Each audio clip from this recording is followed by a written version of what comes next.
मेरे प्यारे भाई बहनों, मेरे एस्ट्रो ज्योतिष हिंदी चैनल में आप सभी का स्वागत है। सभी भाई बहनों को मेरी तरफ से हाथ जोड़कर राम राम। सभी भाई बहनों से मेरी विनती है कि मेरे चैनल को सब्सक्राइब करें, लाइक करें। अगर वीडियो मेरी पसंद आए तो लाइक करें, शेयर करें। बेल आइकन दबाएं जिससे कि मेरी कोई वीडियो जाए तो उसका आपकी इन्फॉर्मेशन आप तक पहुंच जाए और आप उस वीडियो को देख सकें। आज मैं कुंडली में दरिद्र योग कैसे बनता है उसके बारे में जानकारी दूंगा। देखिए, कुंडली में दरिद्र योग का निर्माण कई प्रकार से होता है। यदि मान लिया दूसरे भाव यानी धन भाव का मालिक 12वें भाव में, 6ठे में या 8वें में बैठ जाए तो दरिद्र योग का निर्माण होगा। एकादश भाव का मालिक 6, 8, 12 में बैठ जाए दरिद्र योग का निर्माण होगा। लग्नेश षष्टम, अष्टम या द्वादश में बैठ जाए तो जब भी दरिद्र योग का निर्माण माना जाता है। या फिर भाग्येश भी 6ठे, 8वें, 12वें भाव में बैठ जाए तो दरिद्र योग का निर्माण माना जाता है। परंतु इनकी परिस्थिति अलग अलग होती है। जैसे यदि मान लिया धन भाव का मालिक भी 6ठे, 8वें, 12वें में बैठ जाए, एकादश भाव का मालिक भी 6ठे, 8वें, 12वें में बैठ जाए कोई समय, ये और लग्नेश और भाग्येश भी 6ठे, 8वें, 12वें भाव में बैठ जाए तो ये निश्चित तौर पर कहा जा सकता है कि ये दरिद्र योग का निर्माण होगा। परंतु आज मैं एक दूसरी विधि से आपको बताना चाहता हूं कि मेन जो सबसे ज़्यादा दरिद्र योग प्रभावशाली कब रहता है, जो कि आप एक व्यक्ति करोड़पति के घर में भी जन्म ले ले परंतु उसको गरीबी अपनी ज़िंदगी में, लाइफ में जरूर देखनी पड़ती है। मैं ऐसे दरिद्र योग के बारे में आपको जानकारी देने जा रहा हूं। देखिए, दरिद्र योग क्या है। यदि किसी व्यक्ति की कुंडली में लगन से पहले चतुर्थ, सप्तम और दशम भाव जो केंद्र भाव हैं, इनमें कोई भी ग्रह ना हो, समझ गए मेरी बात। यानी कि लगन से, जो आपकी लगन कुंडली है मेन, उससे पहले चतुर्थ, सप्तम, दशम जो केंद्र भाव होते हैं उनमें कोई भी ग्रह ना बैठा हो तो ये दरिद्र योग का निर्माण करता है।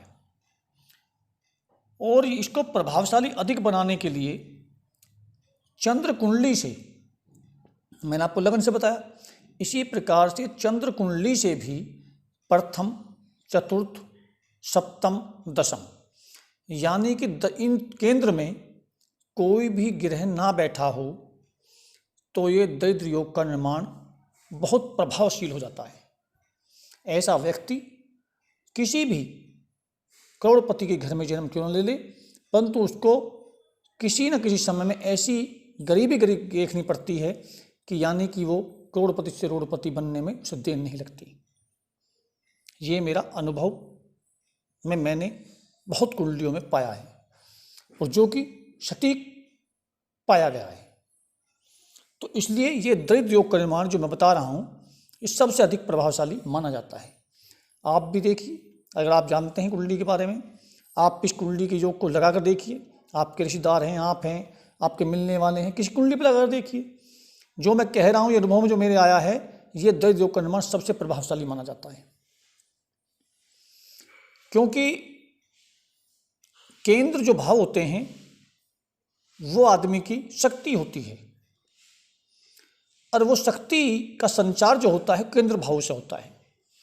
और जब शक्ति के संचार वाले भाव में कोई ग्रह ही नहीं होगा तो आपको दरिद्र योग यानी कि दरिद्रता देखनी पड़ेगी पूरे जीवन।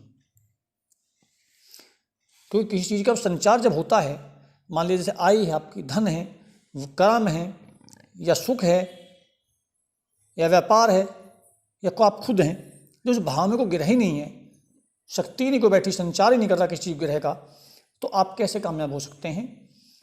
इसका ये एक वैज्ञानिक तथ्य है। तो इसलिए ये दरिद्र योग का निर्माण बहुत प्रभावशाली होता है।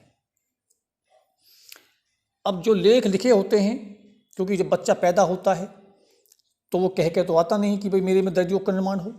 सब चाहते हैं, सब परिवार चाहते हैं कि मैं धनवान बनूं, मैं एक अच्छा महान व्यक्ति बनूं, मेरा नाम रोशन हो, सब व्यक्ति करते हैं।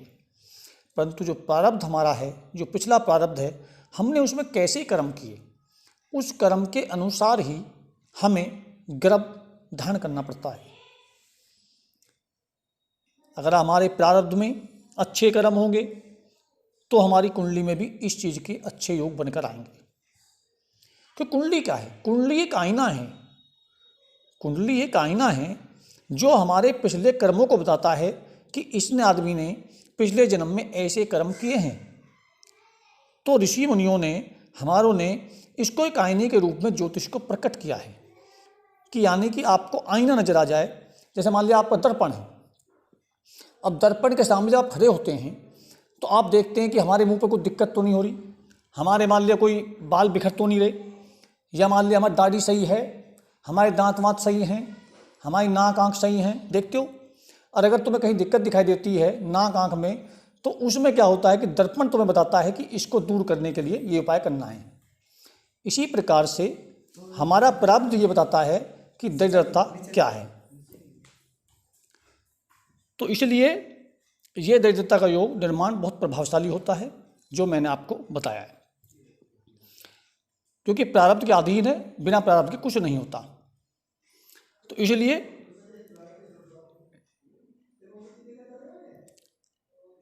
अब मैं, अगर दरिद्र योग खत्म करना है, आपको दरिद्र योग खत्म करना है, तो आपको इसके मैं कुछ उपाय आपको दे रहा हूं। आप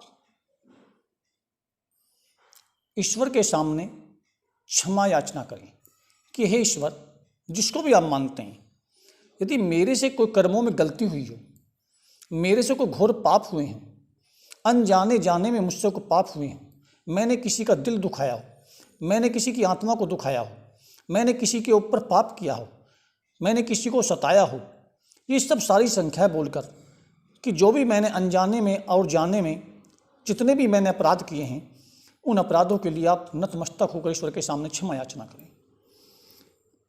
यदि आपकी क्षमा याचना स्वीकार कर ली गई ईश्वर के द्वारा, तो आपको दरिद्रता से बाहर निकलने का रास्ते मिलने लग जाएंगे। और यदि आपने क्षमा याचना स्वीकार नहीं की गई, तो आप दरिद्रता में डूबे रहेंगे। इसलिए ईश्वर के सामने नतमस्तक हों डेली और क्षमा याचना करते रहें अपने अपराधों के लिए, तो आपको दरिद्र योग से बाहर होने का सबसे बड़ा सटीक उपाय है। अब मैं अपनी वाणी को विराम देता हूँ। सभी भाई बहनों को राम राम, धन्यवाद।